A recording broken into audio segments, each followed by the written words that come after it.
I want you to join in. Let's go back down home. Y'all don't mind. Y'all don't mind if we go back down home just a little while? I've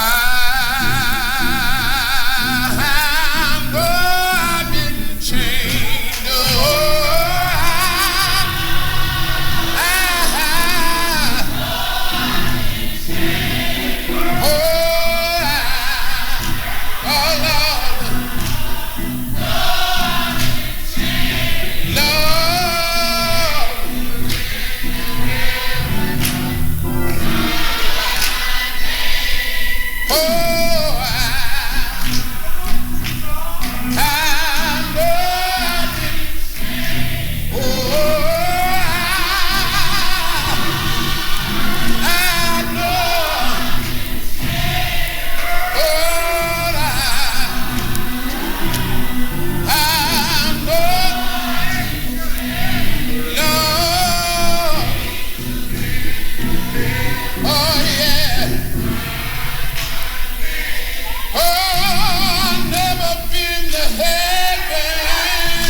So much, I feel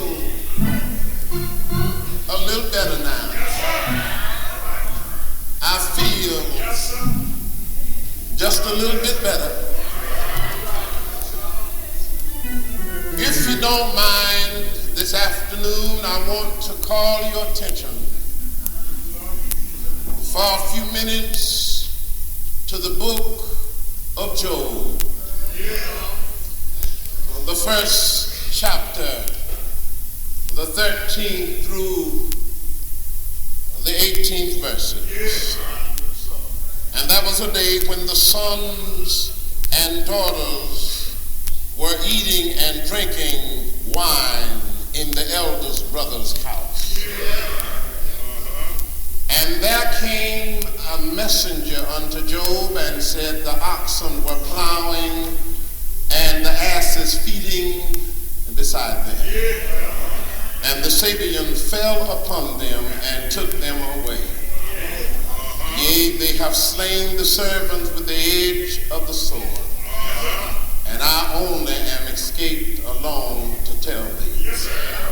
And while he was yet speaking, there came another and said, the fire of God is fallen from heaven and hath burned up the sheep and the servants and consumed them, and I only am escaped alone to tell thee.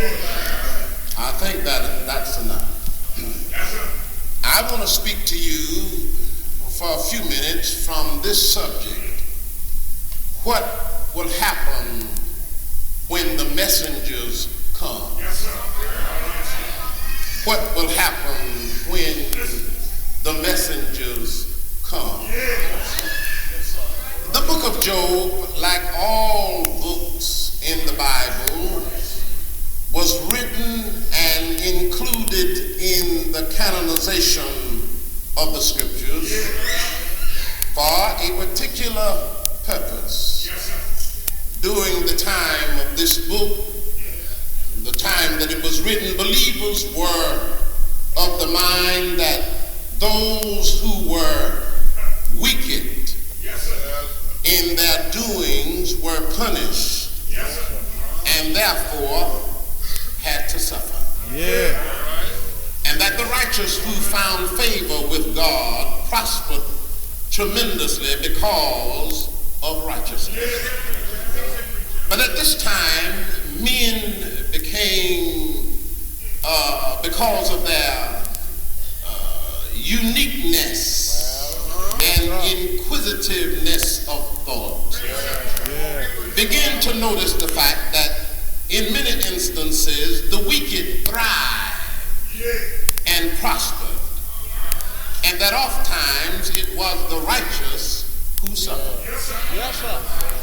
Men began drawing the conclusions that if God was the just God they had thought him to be, then why was it that those who professed faith in God often found themselves amidst trials and tribulations?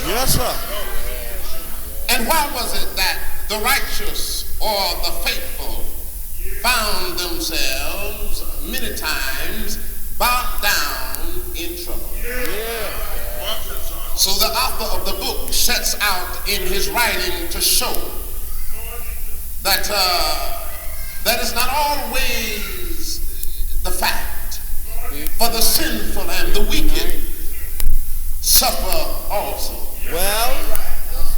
But there are also times wherein the pure in heart are the victims of unfortunate circumstances. The writer begins by saying there was a man by the name of Job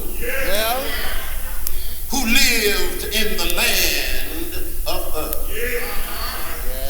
This man, Job, was the richest man in the East. And though he was a man of wealth and prosperity, he was also a perfect and an upright man. No social event was considered complete without the distinguished presence of Mr. and Mrs. Job. The most exclusive and gorgeous affairs that took place in the land of Uz were held at Job's house.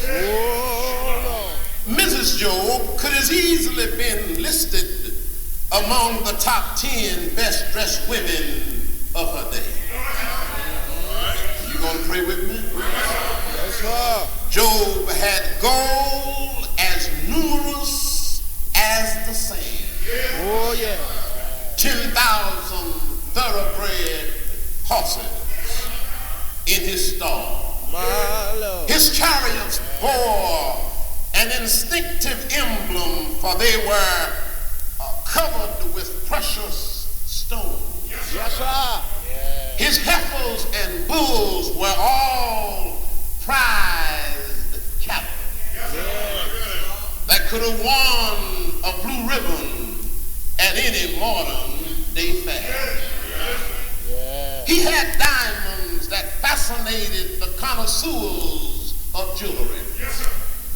Mr. and Mrs. Job had been accustomed to dining on the most exclusive foods that were prepared by the most elegant chefs that earth could afford.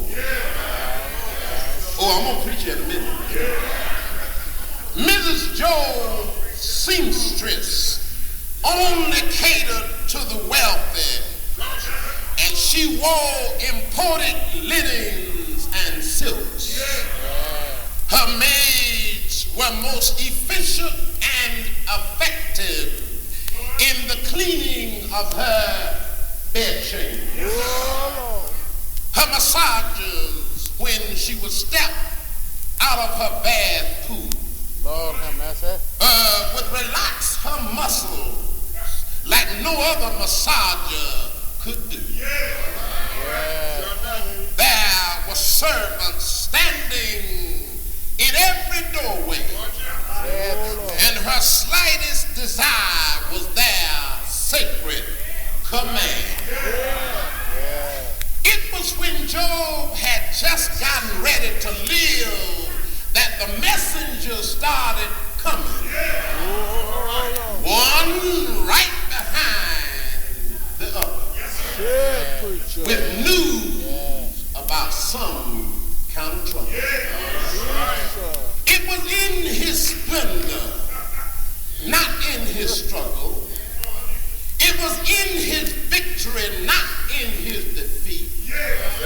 It was in Job's prime, not in his decline.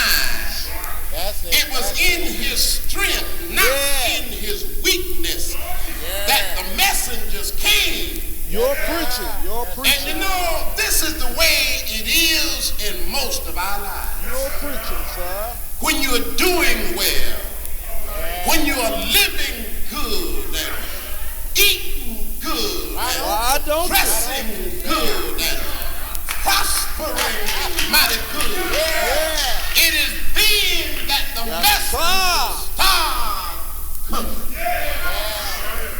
I'm right today, y'all.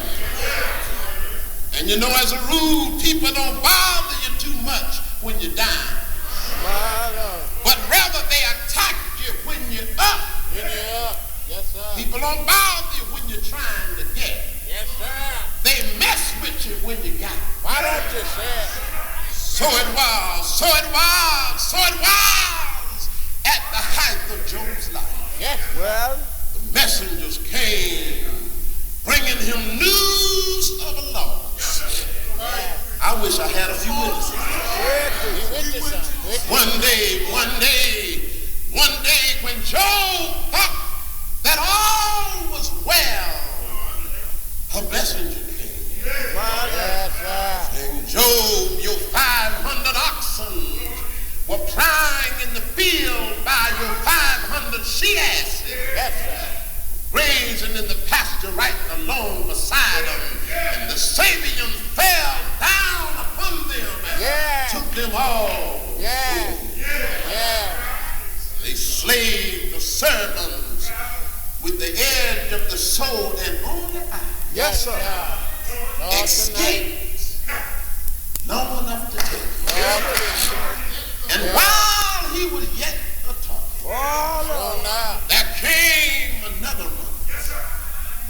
Job, your 7,000 sheep were out there in the field, and the fire fell down from heaven Say it. Only I escaped the Well, Lord. yeah.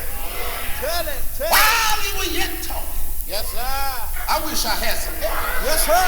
Yes, sir. There came another runner, saying, Job, the Chaldees divided themselves into three bands. Yes, They swept down from the north, carried your 300 camels away, and I escaped to bring you the news. And while he was talking, yeah. there came another runner, Lord Jesus. saying, Job, your 7 sons, Yes, sir. your 3 daughters were all down to the elder brother's house. Yeah. We were dining and whining, and a storm rolled. The wind struck the 4 corners of the house. Sir. Yeah. Job, all of your children is dead. Yes, sir. Yes, sir. Job's children had been destroyed by a storm that tore him up or tore up the house from the outside. Yes. Y'all ain't praying with me. With the messengers coming as they did, that was a storm that tore Job up on the inside. Yes, sir. You don't hear me. Say preacher. You know, whenever a storm hit on the inside, that's the worst kind of storm that you can be in. Preach, preacher. Practically all of us that are in here today Yeah.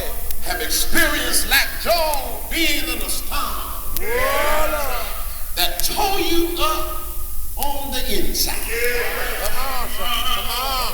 Tell you about this storm when you hate to go home at night. Yes, yeah. That storm have hit you on the inside. Sir. Yes, sir. When you husbands and you wives start rolling eyes at each other. Well, The storm done hit on the inside. yes, sir. When you sat down to your table Yeah. and an argument breaks out and Watch out. takes your appetite. Man. You shove your favorite dish away. Yes, sir. That storm done hit you on the inside. Watch out. Yes, sir. Watch out. It's on the inside. Yeah. Preacher. Job's children were destroyed by a storm that struck that house on the outside. Yeah. Job, after getting the news, the messenger brought was a storm that was brewing on the inside. Oh, glory. Yeah. Notice, if you please, that these messengers were runners. Yeah. Who brought Job the news of a loss. Well, Come one right behind the other. And you see, there is no need of anybody yeah. that's Yes, listening sir. to me tonight to get beside yourself. Because you've overcome one trouble. Because there's going to be another runner coming after a while. Show enough. I look back at my own life. Yes, sir. There have been many victories that I sure enough thought that I had won. Watch yourself. Said to myself, well, EJ, you can relax a little bit now. Preach, But Reverend. I didn't know no better then, because life is not like that. Yeah. It's always coming, y'all. All right. Another run. Yeah. I wish I had some help. Well, Some of you said to yourself, well, as soon as I straighten out one thing, amen. All right. I'm going to be a little relaxed. Yeah. All right now. But you don't know what you're talking about. Because more than likely, that there's going to be another runner. Yeah. Sometime even before the sun goes down. Yeah. Well. Oh, church tonight. Oh, Lord. Life would be so much sweeter. Yes, sir. This would be a paradise right here on earth. Well. If I could just stop the runners from coming in my life. Yes, sir. Yes, sir. Preach, sir. You can't stop them. Watch yourself. The runners from coming. Yeah. Yes, sir. Yeah. Pray, and the runners still come. Well. Try to be like Job, perfect and upright. Oh, yeah. But the runners won't stop coming. My Lord. Get yourself a lawyer, go down to the courts. Sit down. Get out of trouble, and as soon as you get back home, here come another runner. Help yourself. Help yourself. Go to the hospital, undergo an operation. Get up and say to yourself, well, I'm going to enjoy myself some now. Yes, sir. As soon as you get on your feet again, here comes another runner. Lord have mercy. Runner comes on the heels and the wheels of another. Yeah. As soon as you get one runner out of the way, beware. Y'all don't stop talking to me. Come on, sir. Yeah. Come on, sir. Here comes another runner. Yes, sir. Another thing about runners is that his visit is inevitable. Yes, sir. Yes, it is. You just can't keep the runners away. Oh, Lord. You may live in a mansion Yeah. with guards at the gate, Yes, sir. but the runner will scale the walls of your mansion, get by the guard. Oh, Lord. You may have walls to conference your home. My Lord. They get around those walls. Yeah. You may live on an island surrounded by water, Oh, yeah. but the messengers will swim that sea and knock on your door. Oh, yeah. Oh, yeah. Move to another town, but the messengers will get your address. Yeah. Leave the country, but the messengers come overseas. That's all right. That's all Doors right. may be locked, your windows may be barred, but somehow, some way, the messengers will get in. Yeah. I wish I had some help. That's right. Yes, sir, Lord. Well, you see, well, but preacher, somebody asked, since life is so surrounded that the messengers come on the heels and wheels of another.